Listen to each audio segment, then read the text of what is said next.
Oyerepa News. Abononsia yemetifo ne ahwefo nyina dwoma makwaba eba Oyerepa 100.7 uko Facebook ne so a Oyerepa radio ya na wa share no like na de comment na to ase kama ene eye brada enwumre de ne ye de bre wo no na ensemo eto dwa no de edi mo kutiri bi ene se yesi aterefo ya wono ewo TMD care center ye no ewo tema ayem hihie ne kyerese ohawa na no eba wo mo so no na enya sam keto nam so ba nkwada ni nyina wo mo suro mpo se wo mbeko school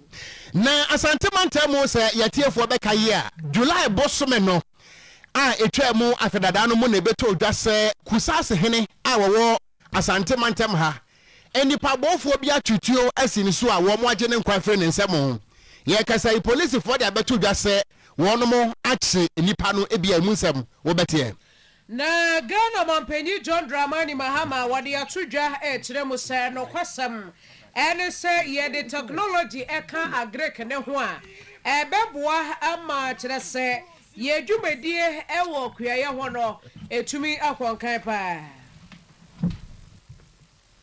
sanso ne yebekọ eye private jet ho sansam yewura no dompre en wo kase na sem a wodi tudwa en se so Mampenyi John Dramani Mahama say wo beto private jet ne de ekaka ho de a afi 2028 yebehwe se private jet yi e de beto abama no de a yete Ghana ha ensam no do pinu aka we ho na nwumre ye de ba beso mo wasa nwumre na osi aka se bo wo betimi ahia yen e wo Facebook no so a eye Oyerepa radio sadanso ana mfanteman radio e wo mankasim e wo mfimfiri mantemo na midimafo heba hospital say yade bia no a eso che wo fabra na yentu ase emfiri honom na hoden entumi emra edugya mfi kumani wo say yade no eso sampanifo sum yakura no a emu be ye hatu se kwadampa boa e wo natena ye ho yemfra 0244774282 ana 050072 another 7215 Divine Mercy Cosmetics anase Erica Cosmetics anato nsafre wono me pacha wo pe body lotion facial creams shower gels ana enku ahodo samana papa ana perfumes ahodo ni nyina no a eye Divine Mercy Cosmetics anase Erica Cosmetics me pacha wada yade wahodo ni bia yetu ase a esa wedie no aninti ana Divine Mercy Cosmetics ba ye ebi eye pimples dark spots makeups ahodo utimi makeup no a na wanim no aye bisi basa na enso obey aye bisi basa so ahuom na adum Mrs. Anoche Plaza hono mo na wono mo ewo wo ben Alaska Star Enterprise yemfre 0553457200 ana 0544430774 Kanji na naje drinking water so papa yenko pebi ni enom na beboa ye na kanji drinking water yi wono mo na ne na ne srade ntinuane no bebre ne wo mo ye wo eye calcium magnesium potassium and iron and afi all the shim ide inside the water enti kwona ko pebi e wa wo koye ye we dem party program bia kanjen and I drinking water no one ye de kwaye adwuma no amana ye kama nti upebi ato a bowra eye supermarket bia mu wobenya kanje ni bia to na wo pedudu etu dia eye brema UGC anase Tafuni Road Abawa Ruth Junction Fre 0241 449191 0507 379474 na feto mopate clinic ehwo ne ye kwagi ayarhwe eye stroke anase infertility fibroid diabetes pressure empaso agro no be mei wuntumi ni yi a feti sebra no wo momoa stomach ulcer anase asthma enemu yade afi arthritis ni eni yade nyina wo de ko feti aso ye a wo mo ebehwew ahenema kokobe 18 mu obe from 0244 583 0244 583859 0244 583859 no fra wo mo ebeje oso ebusia yade a enyimekuo no do so ebre kobrem ne yede wo mo ho nsembeto dwa na enyumre yi ye ne amote ye nka yede kase yi ebesomo eyeme nana efia broni popepi kwesa white mene ekura gangster cat ya mete nkura wo ko giabo okra na fejebre na nsem ne yenkyerem ye kyerem na yede ye ni kyeremu ewo tema eno no wonkra hwa na yebeka ya enra ya chese areho sembisiye ewo tema suku aye friends TMA Daycare Center yes helicopter bi anase aircraft bi a wono wanam wiem ene wo chese wo mo anu omugina ho ni kyeremu a wo be se ade ne ba se teba fom a na asa kwosoro kakra na asa ba na asa kode omhu ya ne se aba besi suku mo no mu sei santan ne jatom na rahusem ne se enipa mienu a na wo mote helicopter yi mu wo mo hyese dwerebe kire se awomete picture yi kura da so yi wuti mu se nipa nan pa na hye ho no a ahye no ebo fomo na jatom ene nipa etimu mienu wo mo hye kwata na sebi weni ya rahusem de na so eniji sam so ewo mu ne se TMA Daycare Center school no a eye helicopter yi kwatito mu no enkwada ne de nyame ncha de anka obi timi dwane ye yi nkwada ne nyine firi school mu ho a chese eno no de eye na nam so amenne headmaster ya wode school no mu anase headmistress a wode school no ano eye Madam Florence agbeto so wade aba betudwa a kire mu se no kwasem ne se asemu a enre si ye no wose ama enkwada no suku nkwada no a kire-kirefo wono ankasa headmistress a wada no wose obia bohu chese obia bonyenya ye nyansam keto akora enti no asemu si ye ne de no kwasem na ehupa all the thing that we could see was adena beto honoma a blast. Yes, and we didn't even know what to do because it came impromptu. We didn't see it, we didn't hear any sound. But the only thing that we could hear was boom. And we need to run out with the kids because there were about 35 kids here. My madam too was having a little baby at her back. The baby was around 6 months at her back. So we needed to run and save the kids. And there is another class behind me too. They said there were also about 25. So when you add it, to be around 60 kids. And we didn't know where to go. So it is just by the grace that we are still alive and the kids. But nothing happened to the kids and the teachers. We are all good. We are all good. Up to this morning, we are all good. But it's just that we are a little frightened about what happened. But we give all the glory to God. So that is what I can say so far. Enti eni ekotie ye headmistress awada TMA Daycare Center no ewotema ye maame Florence agbeto woso eni yete ne nka se de enre si ye no wo mo ante hwede wo mo te ya ne se bibia de boom wo mo kohwe na se helicopter ene da fom ya eja tomo na nkwada no wo mo di wo mo paka nyame ncha de nkora ne de obi aho anka na emom nipa mienu anu wo mutimo no ena wono mo ahye miento anwumre no nsia kase ebo no so ye ka wo se ensem no ye di free Oyerepa 100.7 FM eso a mantam no mako edu ensia kase ebo no enam so na adehye nso omwo nkofo amanso the Republic of Mafia wono mo so kase boyi wanya kwanya ehwe bitie bi a Facebook no edamu na yemra sante mantam wan se Ghana fo beka ya July bosome no afie twem no ana ebeto odwa se kusa se hene a wono wo asante mantem ha nipa bofo bi ati moto so akobo ne tuaku no ewa asowase ene ne mpotem ana ayare hosem na eno ana ye kasa yi aposifo a wono mo ewo asante anafo mekire Ashanti South Regional Police Command wo mo dia beto odwa se enipa bonefo a edi ewu etisa no ye di wono mo ntente entente ama ye kasa yi emo miensa yetimi ache wonom a wonom ewa posifo ekukumu na emrantia miensa yensa ka wonom no die wodi nkan ni din ade Jamil Osman yeta bone mrane se babamu anase guru die otoso mienu eye Suleiman Yasser Arafat wɔno nso yɛbɔ ne mmara ne sɛ Obasanjo ana Ahyiadu Sum Biada wɔno nso ɛka ho bi a yɛbɔ ne mmara ne sɛ Eyeshadow enipa mmiɛnsa ana yɛkasa yi wɔn mo pɛ akyi akɔdi apolisifoɔ nsɛm a yesusu sɛ kusase hene no a yɛku no ɛwɔ Kumase no wɔn mo ɛka ho bie na wɔbra wɔde nsɛm ɛto dwa na nsɛmtwerɛfoɔ yɛgye bia bɛbɔ amanneɛ no ɛwɔ bɛkwae no ana Ashanti South Regional Police Command commander no ɛyɛ DCOP Joseph Hammond Nyaba wɔde ato dwa sɛ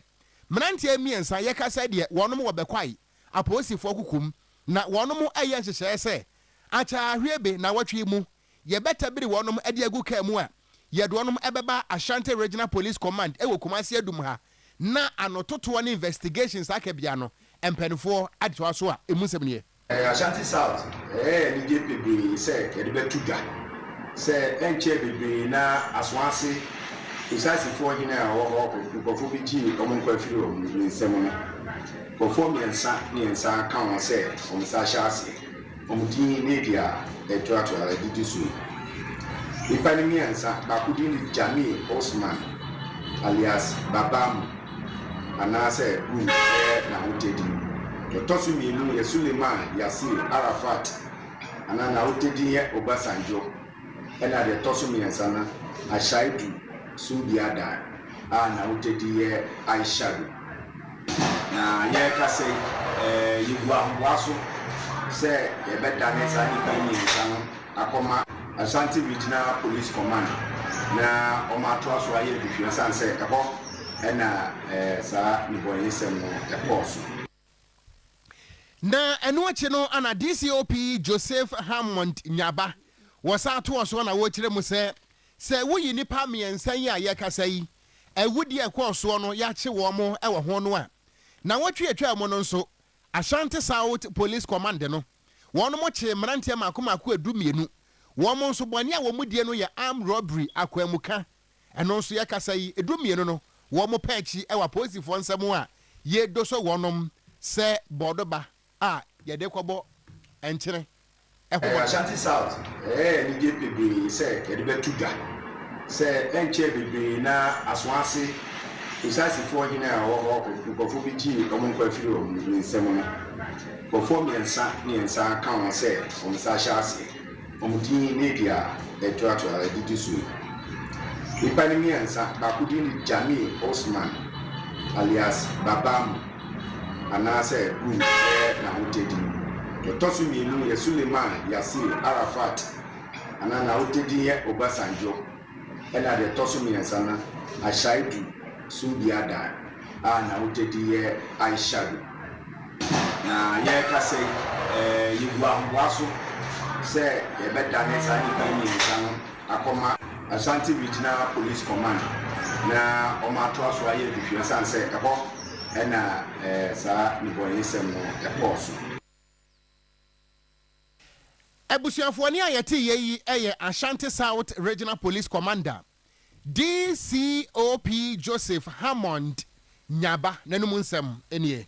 Ghana Mampenyi John Dramani Mahama ene wane special guest anase empenyifo bi ekohyia ye wabra na Ghana Agrotech Fair 2026 wonomo ebia no ene wo Mampenyi di tudwa kire mu sei ene yi sika sembe kosoro a ye ekuayo ene agrek no eno nso timi boa pa masika sempeja ewo manimo na sa agrek no nso bekọ animu ama sika semu apeja wo man Ghana mu a na kire se ye de abefo ntentan no ho hyehyeye eba beka ode ebroni beka se technology ye de bewremu a ebeboa ama mpempenso a yepese agreke eduro na eboa yen emi yesikasem ekonkan no ereka ho ebeboa papa na ebra mampanyi kasa no wode bebrenu won ka ho asei ena wo kiremu. This Agrotech Fair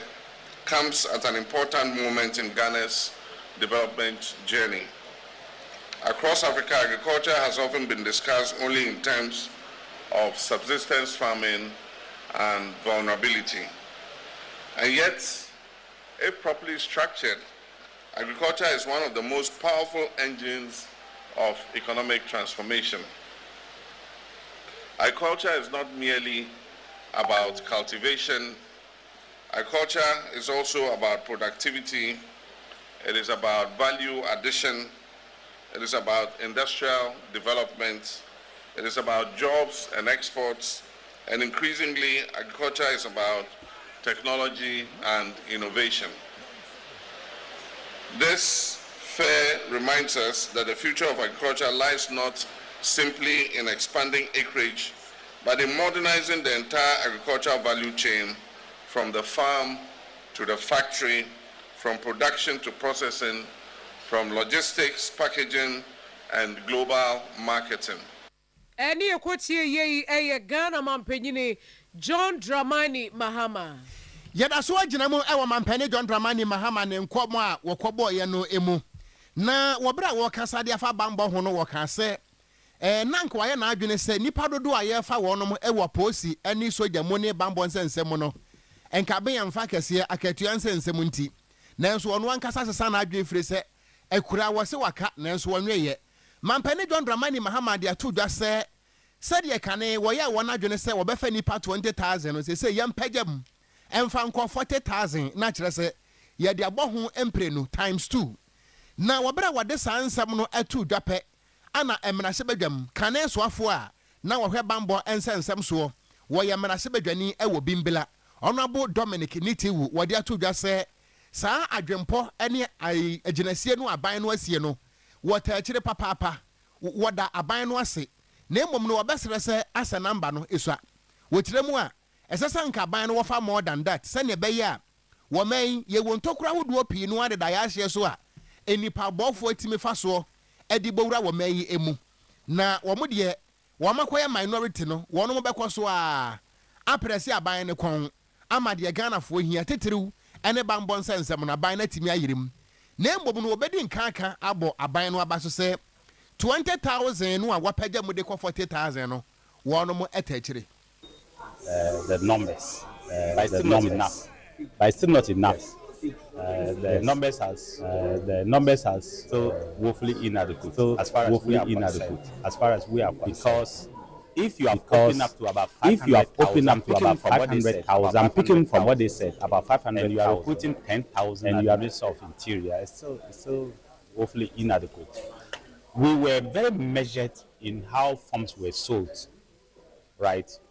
They took 3 decisions that brought them to where we are today. One is to extend the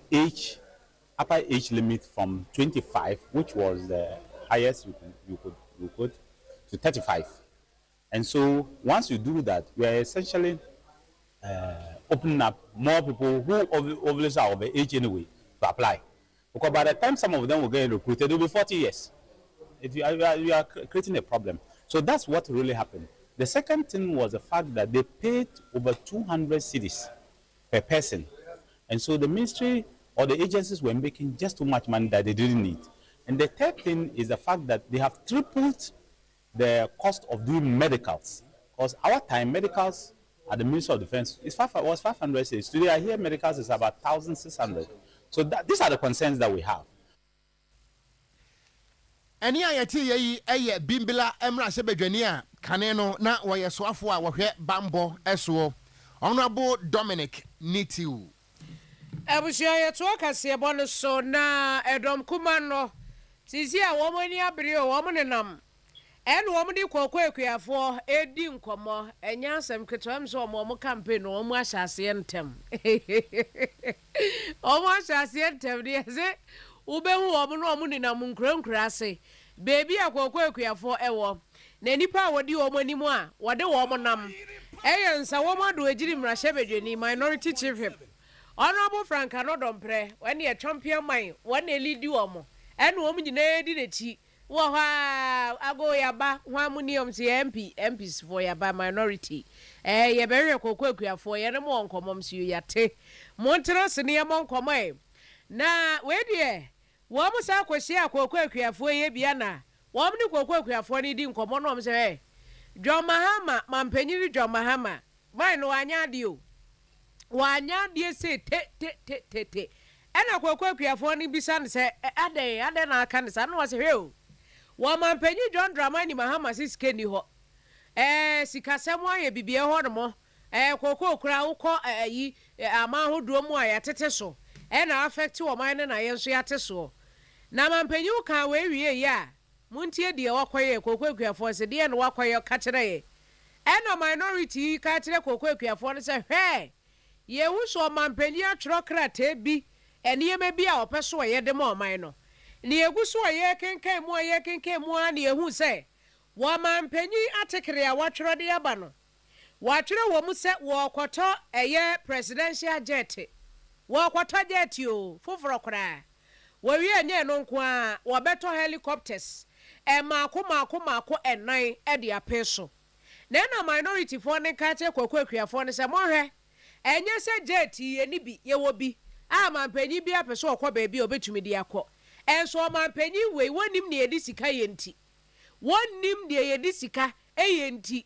ya kyese akonya wo ba betena so wonim ne wo ye wo so nti wo so okoto private jet say okoto helicopters nine wa bra mu kokwakuafo mo te ha mo bre mu suo mu twedwadwo mu kokwo kakra ikura aban beto yenso mu sika kura won fama mo no aban ni si wenye sika okoto private jet wenye sika okoto helicopter nti mo a kokwakuafo mo a munti asemi bi so de mampanyi ye no say ya na ne owie no de to so no ɔsɛ sɛ mampanyi kɔtɔ private jet no na ɔkɔtɔ helicopters ne ka ho a na sɛ 2028 yɛ kɔtɔ aba sɛ saa private jet ne helicopters bɛkɔ akɔtɔ aba ma no a yɛ nyinaa yɛ te Ghana ha yɛhwɛ yɛra franka no domprɛ no hyɛn baako ɛnan yɛsika ketewa na ekuafo ɛkɔtɔ aba wobɛ promise ɔmo sɛ wode woba betia 6000 na sabi mpɛduasa yɛnya mampanyi kasetia na aban yi hunyansa enkɔpɛ bosia emba mbɛbɔ kuafo ho ban dia ene na abato bredu a ɔma pray no nkɔto abama no ewiemhye no nkɔto abama no kai sisi bia sɛ agye owuo owura yɛ pakyerɛ yɛ ate ɛkunwei yenyan na enja ɔkyena enkosi sɛ aban no obubu nyia egu na sumu no enkosi sɛ obeye osetie no wate asie se aban bi ani ho a enye nipa ene to abama no kotena ho ndisi foi mo bae amano kache ene kokko ye pege mo akọ 6000 said ye ya mo mo kotena ho no ye be ye befo saa kwan no so mo fi ho ye den abafom enwa no e be fra kasamafo no tiawa tew enti akasama foro so obi ameka ne toto na wa de wa ka ekura so aka ni nyina o wase se ekoto aba se private jet ne helicopters ne bekọ akoto aba de a ye nyina ye hwenti wei eyensa wo mado agiri mra hyebedweni wasan ye minority chief whip one no ko no mu di na chi kama honorable franka nodomprɛ na ate se wo kase miento akase aba no so yeda so agina mu ewo emra hyebedwafie na Ghana fo adehia wonomo ewo suapon a eno ewo United Kingdom University of Birmingham ye kasa yi wonomo kakrab ni atuom ne magua bonten ne nyina no ene se enhyehya hodo aban ne ye de ma wonomo enwomasu mu nsi achi ban scholarship no amanebo ekire se ye kasa no eyade se wonomo visa ho nsensem expiring date akeke bia ma kire se ebinum kura pese wonomo age graduate visas ne ade na ne nyina no ene se ekabot ne eda ho no aban no entuaye na eno ana abeto dwa se edom kuma no wo moboafu se de minority na nyasam ketwa o pressure pa no a ema ekura ko no mu akira no fu ne bi ana wo de agu mampane John Dramani Mahama so na ensam trofo nhia mu ase no ana emra hye bedwane a wote akonya so e wo Savlugu Honorable Abdul Aziz wode atu dwa se mampane John Dramani Mahama animu ya no wonhwe na saa eka no eda ho no a asuafo no yentimi ntua ya no nti yuka ban pese wo dismiss wonom anase ye pam wonom efiri suapon no no entimi fanim guase emre wo man wo kiremu a o my Ghana bakwasem ebinsi da se Ghana fo ade hye pa wo suapon mu wo kuro bi so anase wo man bi so na ebeba beto dwa se ekanti ye be pam wonom de wo kiremu a ade anim guase kese ana ebebre wo man wo bra wo kasa no emunsem ne. The Minority Caucus has received with great concern a troubling petition from a group of Ghanaian students currently studying at the University of Birmingham in the United Kingdom under the sponsorship of the Ghana Scholarship Secretariat. According to the petition submitted to the Minority Caucus, tuition fees for the 2024 to 2025 academic year remain unpaid by the government of Ghana through the relevant scholarship authorities. At the same time, this incident exposes deeper administrative weaknesses within the management of Ghana's scholarship programs. It is imperative that the comprehensive review be taken into the operations of Ghana's Scholarship Secretariat to determine whether structural, financial, or managerial failures have contributed to the current situation. Our young people must again be placed as avoidable predicaments. The Minority Caucus, therefore, expect the relevant authorities to act swiftly and decisively to resolve this matter. Any idea ye eye savlugu mrashe bejani and what is answer mui atuja. Emrashe bedeni ewo swame abato mpesua no so wasante montemo. Eye lawyer John Darkon. Na lawyer si wo bisa o aso. Ede ele beba aban tiri mu a. Ghana ha yete ha has hospitals bebre. Omo pe a doctor for ni a nurse for. Amo oma ba be ye adwuma ene na ukwa hospital atimu sa doctor for ni sha. Anese for ni su sha health workers na nkasa wo mu sha. Ye wasa ban e post wo mo. Nanka wo mo kwaye adwuma. Enso na no ye nkwate a. Yes, ye de ye health workers no. Edu wo mo kwa Caribbean countries ebi kura kwadada. Ebi mu kwadada na no ebi no mo ko baako edi baako em de pa oh me refidi no country baako bi Antigua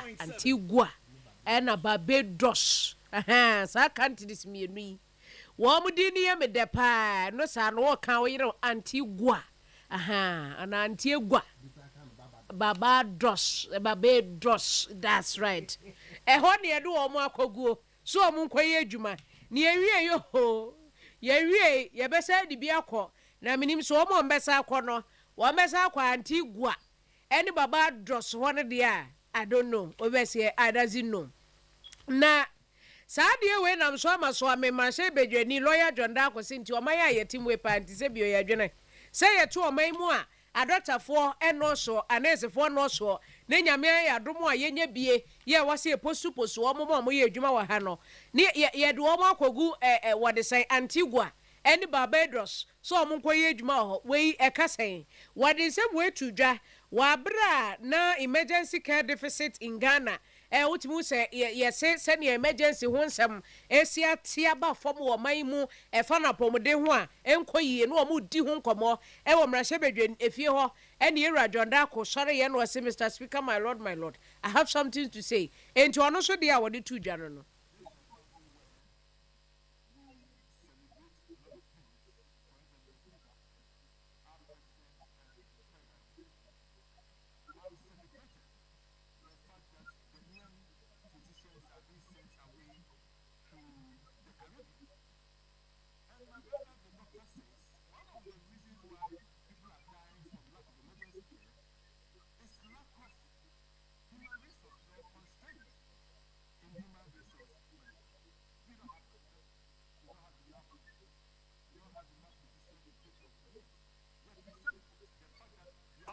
Oyerepa FM 100.7.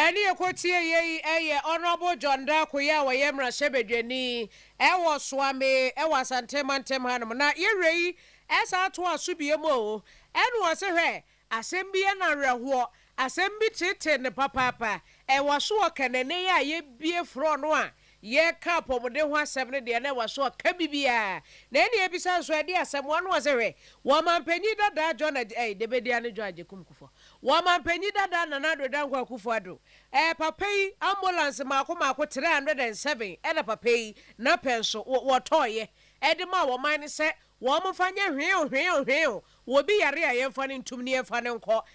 Walk or ya. Ambulance 307 ninyina break it down to say ninyina say ene guho aban we enye na dwere se wo kwa repair ambulance kura mom de aye adwuma no ani say guho sa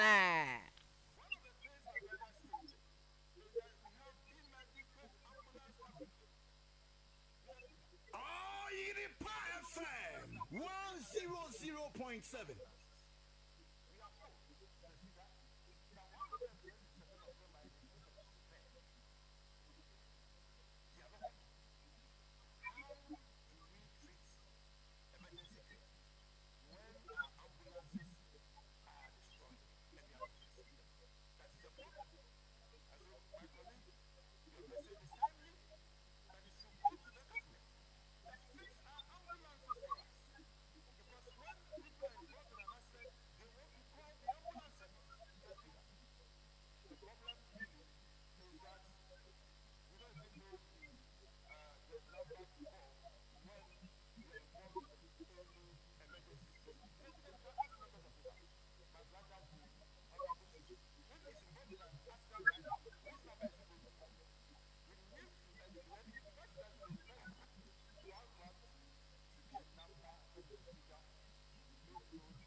wo penny ayatin in kai ayaswame mra sebedwani lawyer John Dako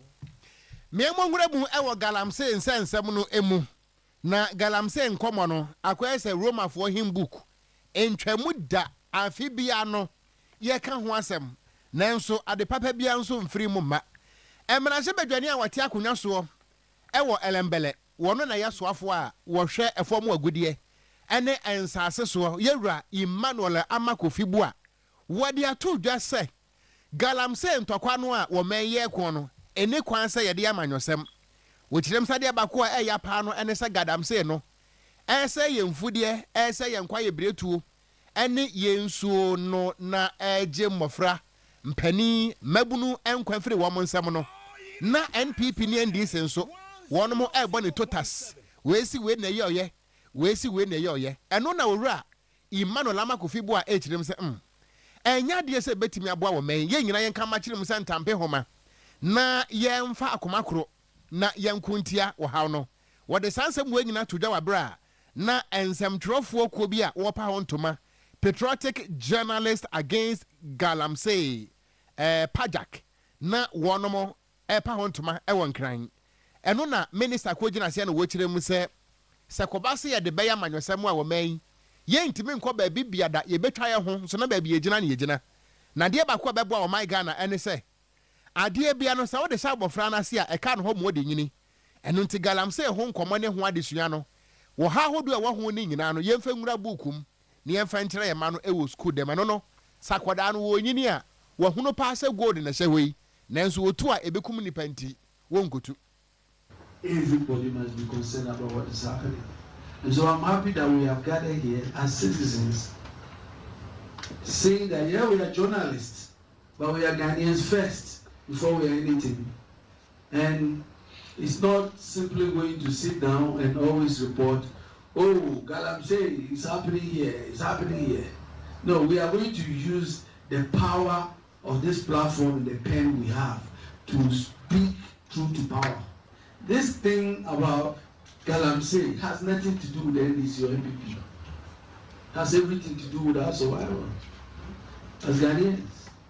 And I think we should get it. And I've argued everywhere I've gone that we can only win this fight if we look ourselves in the mirror as Ghanaians, education at all levels, especially young children. And you know, wherever Ghanaians will travel anywhere, we won't litter anywhere because we look at the environment and we realize it's too clean to litter around. When we educate our young people from school levels at all levels and make sure everybody understand the effect of this. Enti Yera Emmanuel Amakofibua nano esi yepe ana wo kan de akere Ghana fo nyina se sofa ma men sofa e ma wo hena pakan mu ye ha ne nkire mu nyina no ene se galam se ntokwa no wo men ye betimi ako ne adusu nkunimu a agesie nyina ne aka ba kirem se ntampe homa na yaboa forestry commission ene bambofo se ne be ya boni bi koso e wo ye mpota mo fa galam se hu a yetimi ayi wo no mo asotere. If we are saying the forest must be protected, let's leave it. But somehow be so selective that some people can go in and some people can't go in. It's illegal, period. And we must do everything to support the Forestry Commission and the security agencies to root out everybody in our forest reserve. And that's critical. And I'm happy that we are focusing on it. I'm happy that today we don't have red zones. Because we can create red zones tomorrow, but tomorrow, thanks to the security force, will come and fight you that we are at war and clear you out. And that's where we should all stand. And I believe Pajab will stand with us on that. Elembele Emrase Bedani Yera Emmanuel Amakofibua, one na ye Minister for Lands and Natural Resources na Efiabeka ya na nanado Teswana MPP wa bemono. And yenya media coalition against illegal mining, okay? Yeah. Enti NPP ba ye won sem trofo a wono mo so ombe kwenti agadam say ankosi hui ana yenya diahin patriotic journalists against galamsey when so enkosi hui jo obese settings no a obi a furu ye ma ansa e okrom ha that's right because man ayi aban sesan e wate media coalition against illegal mining we what omonga obi a edwuma ma aban ntine we aban ni gu ana enu so egu agro yenko yenim MTN Ghana ene March 17th 2026 wamo ko Kumasi Central Mosque ye nuanom nkremofo wamo ahweye ekoma wamo nuane se enche wamo ba bedi wamo afahye no se fasting wamo ye wiya na santi wamo wie sano a afahye no ene to aso ide fitr eno wamo de to aso na wamo koya wamo nsemu eye wodwan ene wodwan we yesi gyan nye wodwan ketwa fitif era tuntum point kakra bi wone ho nyagro ene wamo de emo bag eka ho boto no afi wamo de cooking wire e de peso wamo ye no wamo de esichire drinks ahodo wamo ye no wamo se da bi yemfa bibi nka na bibi de ye ya 10,000 Ghana cedis wamo de peso na wamo de senior manager yeah wada general trade in charge of Northern Ghana no orasa molamo na ensem no wamo de say ye no wamo se a MTN yenso se ne nkremofo mu ye mbibi a yentimi ye ni sa yenso ye kakra wa ye de beboa mo eno no na orasa molamo ebra wo je ne ma no na sedan so edi ekire I think the American MTN ye African company. As an African company, no. Awesome. Idea ye GD na idea mo ye disum nyame. Inti afibia no omo ba be wia. Etimi ba ne abe the nation. Inti ene de nye ife. Ye the same thing or and crime. Takra de ena tablet ya ka one fourth location ye. Ene ye tu na modi no me bia bro. Ya American say nye no man boy ye bia bro, but the significance say ya kai o msa we no. De ba be di bia bro. Inti ye ba ye ta emo ye ta Peter cooking oil, sikaka on soft drinks, kahona, ujain so kaun, artist here, the barbe, Momaiko on the Ramadan period. The Okase, the Awoye, not the way you are so if you can is the MSema, and yes, street kakra. By said to say, Uba one mao, omo your customers, omo your subscribers, omo use mobile money, omo use data. Or use other product MTN. And you may not be able to directly say quantify partial loyalty now. We say to me for a body out of loyalty. So but I think we also get some loyalty from them in terms of whatever it is they do. And you know ye openi ya wa senior manager general trade in charge of Northern Ghana MTN edwumani mu a Oro Samolamo and yete ne nka no a wo present ne made ma wo mo na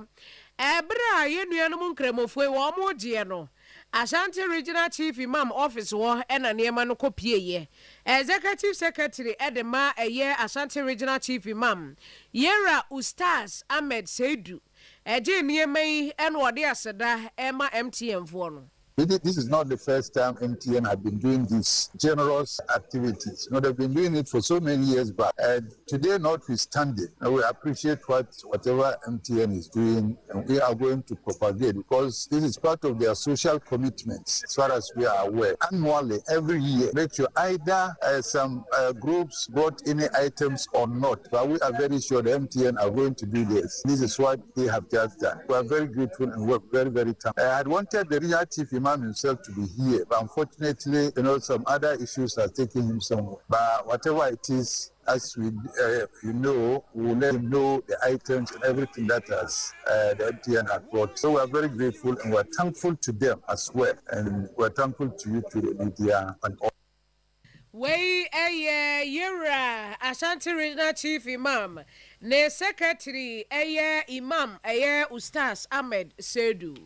Mianko bebiani anyaso bekwai eno ewo western debwe we menu ho we ni asahwe oso yanom enti mekwa sahwe oso kropon no emu bebiani anyaso bekwai sai nanso ne nyina no western of mantam no emu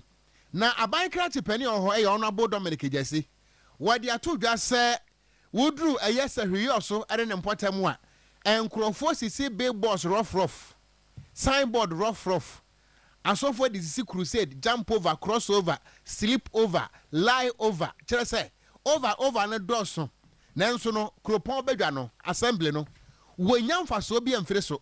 Eno nti yakasa yi. One mo ede electronic ibi so hu. Digital advertising board ibi. Wo de bi ba mpotam ho no mu a. Eno no sa wo pesa wo ya advert ya na de aba. Wo de tosoma wa na assembly no so atimi anya kakra. Na wode sansam no tudwa no ana MC yi kire mu se assembly no de wakeka hyem se nkradoko no se wode ne pawodo begu akwan mu ama empuntudwuma atimi abuso e wo se hwe so kropon no emu na wo kirem se udru ba bi te se ewiase junction a yese sa run about na wo ho no o dai yese nkrofo atwa mu papa public space na ho no de ba ko bekro ende yeso mo de teso a se da so nie na nkofo ohwe na etwa ne nyinam eno so be ma assembly no so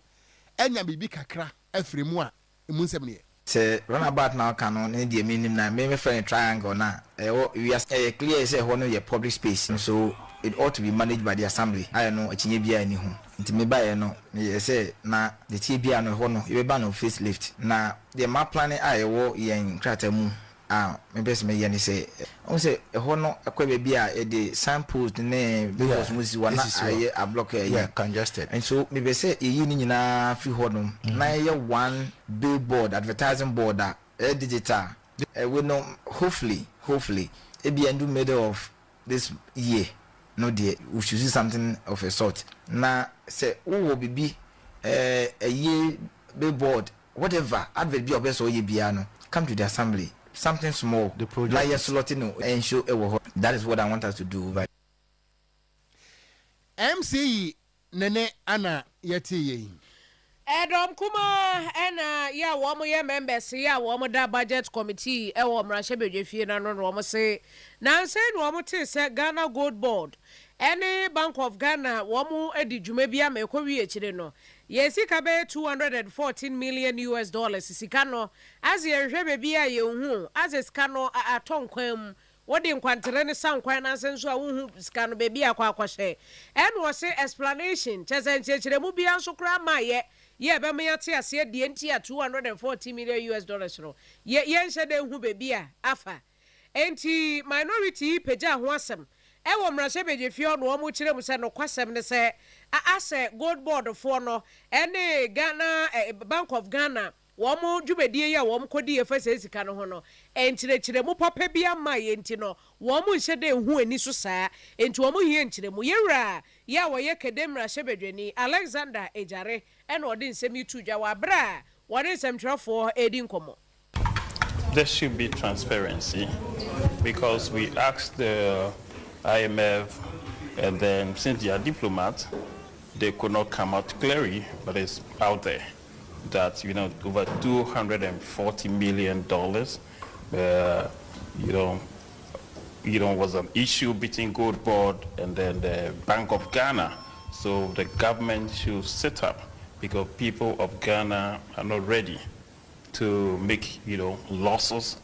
over a program that's supposed to support our currency. Then in the end we are spending so much and then making losses as well. So there is a lack of transparency in the dealings of Gold Board and the Bank of Ghana, which we think the government should come out clearly because it looks like it's a kind of a sensitive area. They don't want people to go at all. Any okwatie ye honorable Alex Ejare en woka se sika no a to nsuom na se akwaya asem bia nkrofo pese o mka bo mo pese o meka eni ade a no de o meka na owie no oto aso en wo se minority caucus no de wo mekwoso aka nsem a ehia e wo mayi mo ebi nso de se budget allocation se ye di sika Emma Asweya ahodoɔ ɛde ma department ahodoɔ ɛde ma MMDCs ne wɔne akasɛ wɔn fa nye adwuma ɛmfa ma ɔman ne to de bi a ɛkyɛ papa aban ne mfa nkɔntɛm wɔse 2025 deɛ ɛkyɛ yɛ pa ansa na aban ne de kɔ ɛba saa adwuma ɛwɔ sɛ ministries ne department ahodoɔ ɛwɔ so wɔn yɛ no wɔn ntumi nyɛ ne ntɛm. One thing that the budget committee is concerned about is releases. In 2025, government failed to make releases.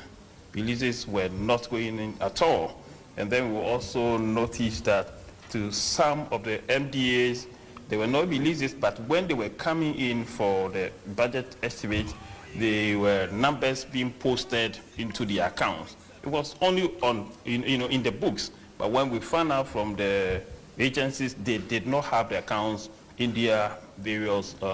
accounts. Then the ministry was like, oh, no, they should find out from the controller. It was the issue of controller. We are going to monitor and make sure that this government make releases, because if you have programs and you can't find your programs, then performance we cannot predict.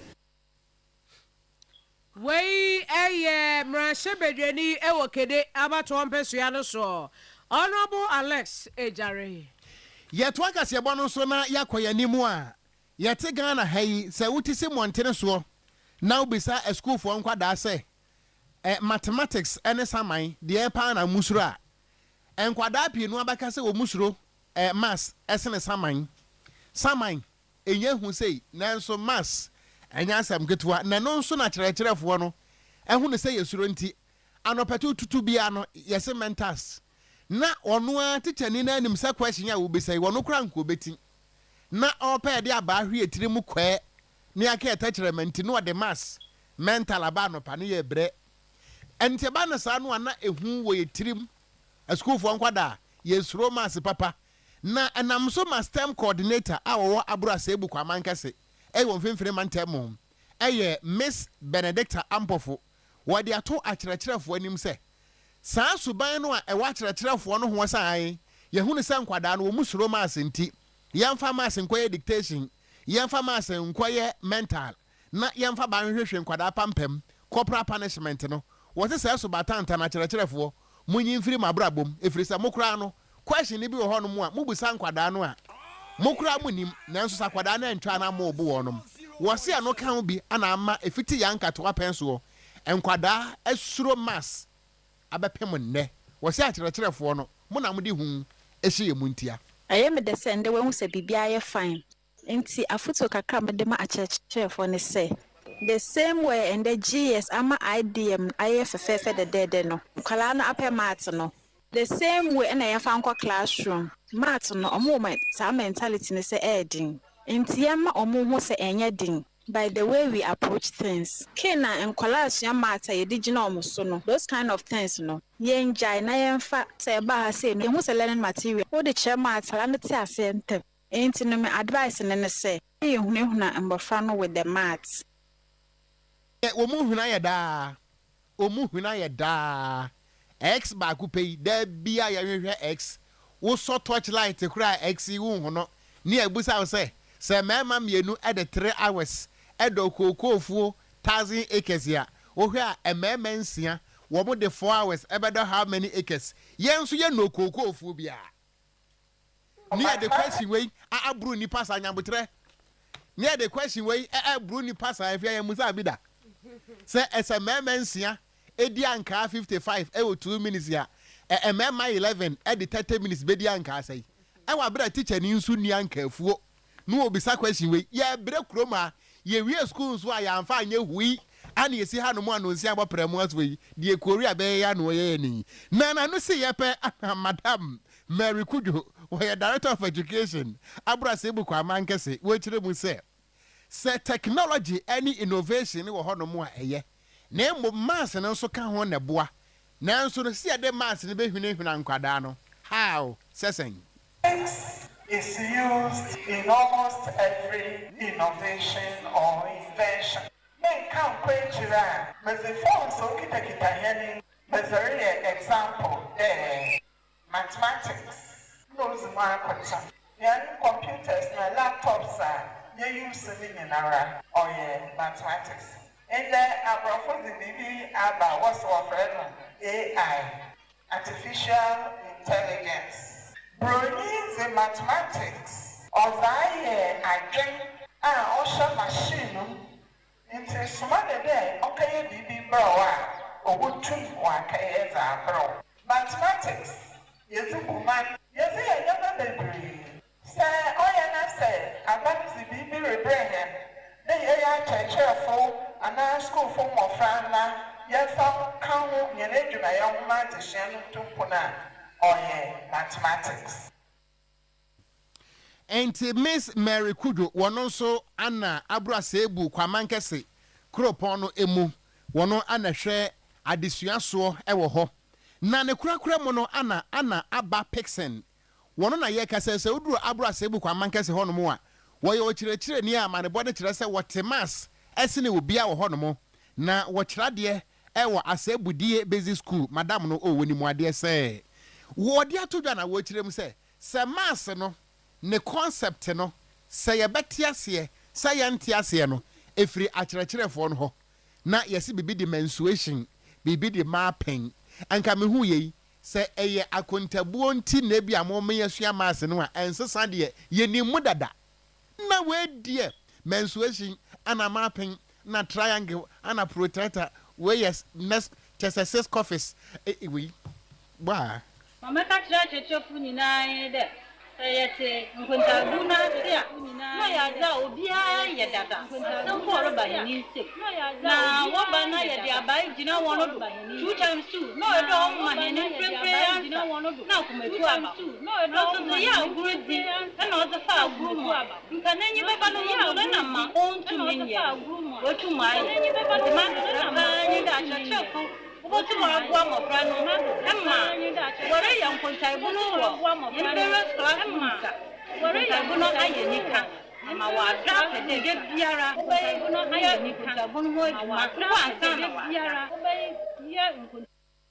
oh, when you know, a bit no, say, me what and you see, I receive primary. I was Smith for near Busam say, if a contractor uses 44 machines to construct 18 kilometers of road, how many machines can be used to construct 1,000 kilometers? If you mean to me, Kofi Job, Kofi Job, means why many asabia not yet. Say 2 divided by 3 minus 1 times 1 into bracket 4. Find x. Wait. Ye so ana kwori ade no nsia bo premoto x in the tihano yeah the x in the tihano mo amore x no yeah the kind news wa enti yento aso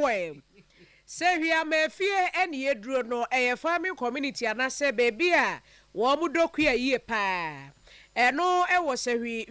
municipality ho Western North region na twafo hene yo wo ho anase se hwi wo hene owo se hwia mafie ho wo kono kro ya sai twafo hene ewo se hwi yo traditional area nana ya obedu ene wo se wo mu hia niema wo so ba ni kro ne so a wo ma kwan nye enwumesua ho nsem se basa apomode ho nsem se poto kire se nana ya o kire mu a wo hwe se ne niemasi koso ewo ne kro ne so no a wo besere sa ban emeboa wo no mopa no mo hia mo a tene se beba bi dia de ATS ni no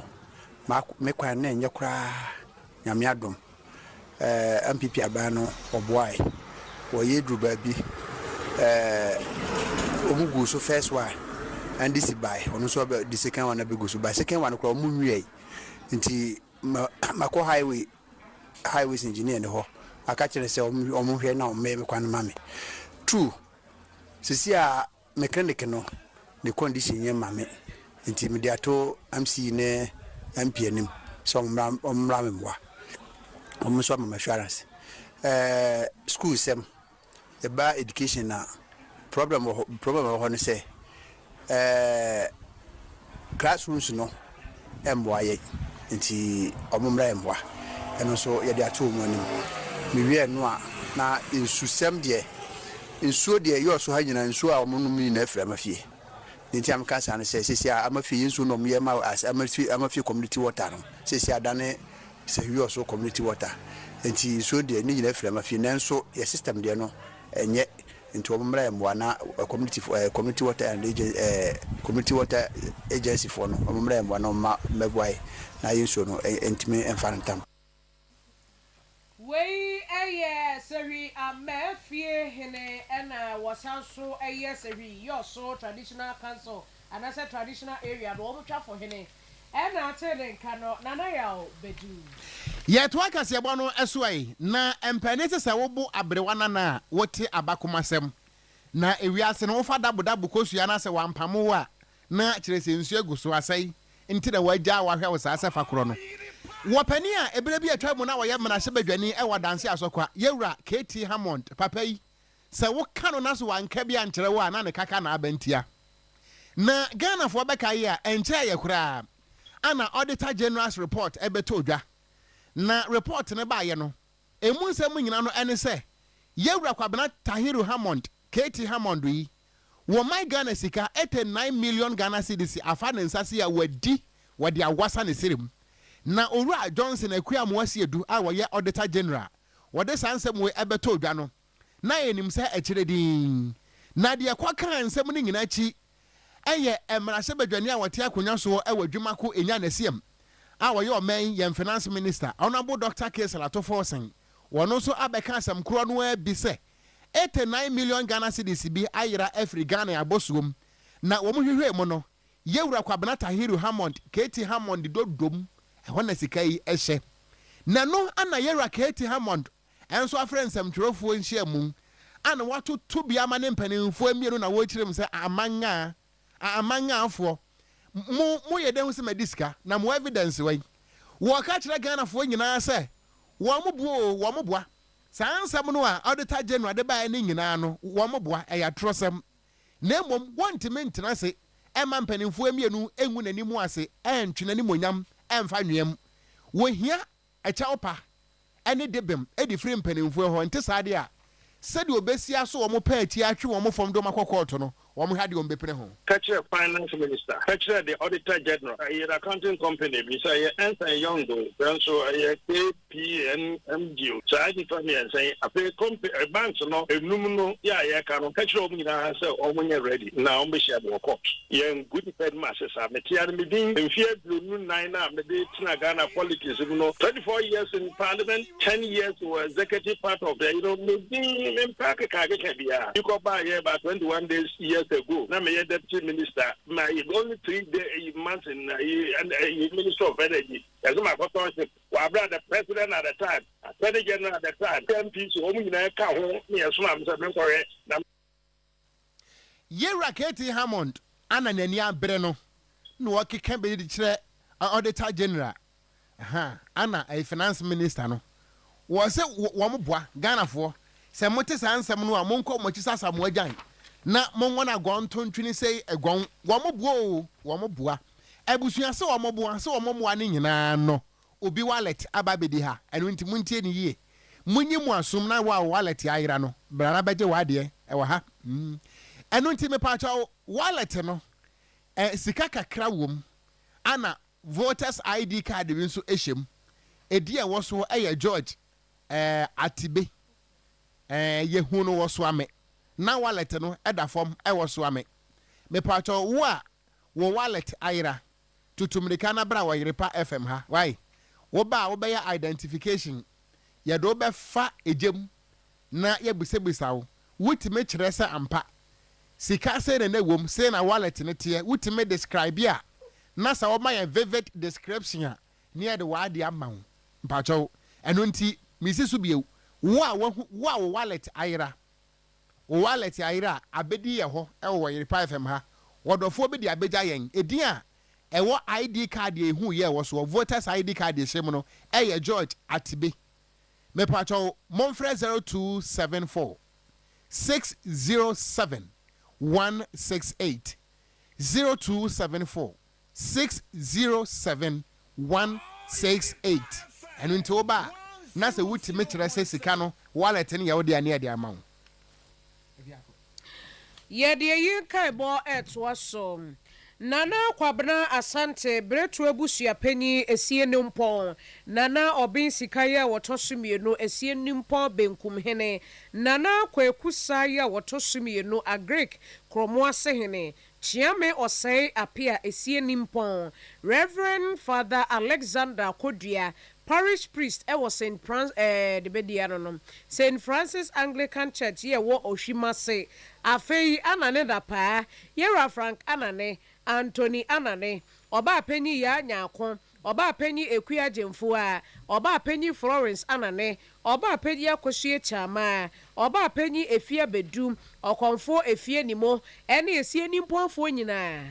Afei oyire ya woja ne chire eyo hene yere abena eja eye tie butuo agre kromo ase hima business woman ewo Posegolen edum Kumase ebusuesi wo made nyina opanyi anane esumi edaya wansore na dodo na afre no kwame na wonye finhie duoso en 74 years eye ni hihye no enie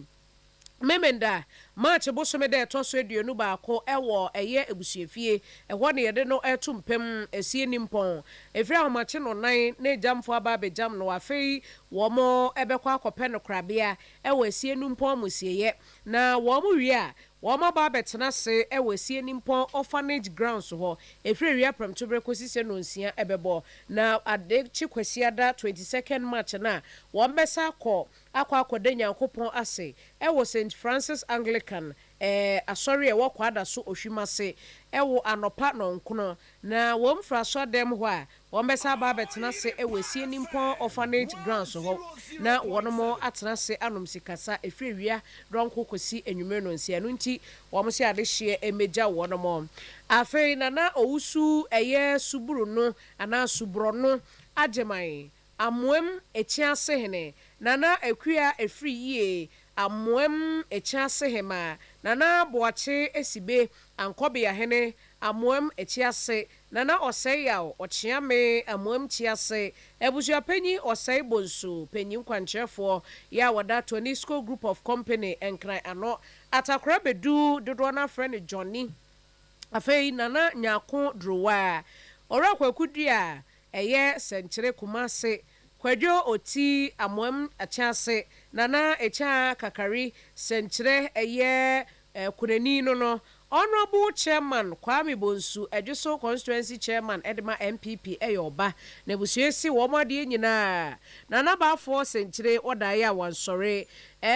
woye kane asene busua panyi ewa amoem achiase ena fei penny kwanchefo ano oda Ashanti Ties Company ano airport runabout Kumase wonye mfinhye duowatwe enum na 85 years na nyame adom a match bosome de toso eduonu enwotwe ewo ono ani fie ye wo amoamechi ase antoa kwan ne so awmache no 9 ye de ne tumpem kosise no ndu ebebo wo meye mfusuma ma no na afi wo makope no krabea ewo amoamechi ase musieye wo mo firi ho a wo maba betena se wo amoamechi ase eye school park ho antoa kwan ne so efiri ewia premtobre kosise no nsia bebo na wo manum sikasa ni kwasi ada no eye 29th March wo mbeko Believers Worship Center second chance ye wo Kenya se na wo makwa akwade nyame ase wo mo fra seda ne ba wo mbeko amoam echi ase eye school park ho antoa kwan ne so a ewia donko ekosise no nsia bebo na wo mo atoa eyie ne so asanso anum sikasa no nti wono mo to nsa afra de hie nyina se yemeja wono mo yemeboa wo mo ema wono ntumi nkura wo mo de hie wana wate ayipa so Nana Boachi Bonsu eyakwamu hene na wasa ye acting president dua ya nkwanta nana no mo atrankonya nana osaye kufo eye jase hene nana se wanyako eye Queen Mother dua ya nkwanta traditional council Reverend Majesty Saki Emmanuel Congregation Presby Church nana nsowa kokroko diewu eye ekwo na hene ebusuapani ohene Boachi na eja eye oru akwadwo mensa ena eye antiesi na enuanom eye Ernest Sapon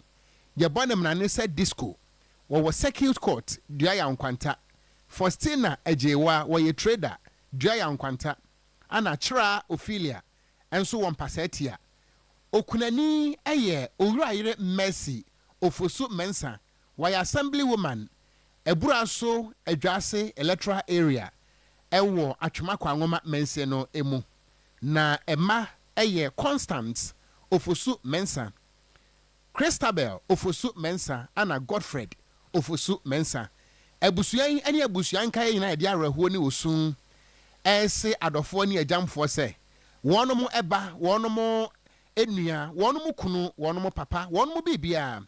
Owura Charles ofosu mensa edaya wansori otiase ne efe ne Charles wonya emfinhia no aduanan enkono 49 years ebusua se wopani efra ntoma ne tentene mu a woni atiasefo adinkra na ye ho hyehye no se anete ebusua kyerɛ sɛ nyame ya adomo a ya wada edi animu ya wachina wuko ya wo ya no eye March bosom de toso edu enkono wodne beto empem ewo adwompi ewo dua ya nkwanta na ofiri hono mu a wobɛyɛ wofosum ne nyinaa nso ama no ewo adwompi dua ya nkwanta na afei wobɛto ne nam eye private barrier ebusua no pɛ ana ebedi akire akobie na wofiri amusie hono mu a eye memeneda 21st March 2026 ewo Agric Eburaso School Park hono mu a Kumase efiti awia premtobre ekwapem anwumre no nsia ebusua besi nkonya na watena patam na wode hye no wanom na chiri sikasa na ne kwasiada eye 22nd March wobekọ Grace Baptist Church na eno nso wode nyankopon aseda akoma no ebusua nso ofiri hono mu a wobesan abetena se bieu ewo Agric Eburaso School Park hono mu a eno nso premtobre kwapem se ne no nsia ebebo na ebusua kyerɛ sɛ adwada no a eye March bosom de toso aduonu amiensa no wobetena se ewo busuafie hono mu Agric Eburaso na watoa ayiyo no eso ebusua se eye nkoja eno ntimomrai na mombesu wona bia efrisa wona to wo a anka Owura Charles ofoso mensa anka obeba dodo ye gina we so na busua kasebo ni nyina no ye de aba no awie ye kasebo semfo ye Owura Emmanuel Odro Korea won na semu ema yen ana Jimmy Cliff executive producer Bismarck enso ene senior Archie wonom de ekọ Facebook no so ana afen nso Patricia akokọ a wo be woni na wodi bebesere asere no nso de ede nkyena fa ho na nsa da ne bia kemifo nkyere no ede bia fa ho kama eno ti pampe wone nana adusi poku wonom ana ebebo ye kire dom epiepia mfidie no ema yen sofu boyite awuramu yi na mpani ebetena se na ene ampai a ebedwa ene ye benada mboa ɛnɛ brada na me kra da nti sɛ mo hwem na sɛ mo ahumi a sɔfo mesro me kwakwayim why mini Ghana ha me kwakwayim nti medin at the gangster cat ya mi tenkura wo koji abo okra ne yada mo nyina ase anwumre yi e ma mo nyina mo anitia wo jeme wo boja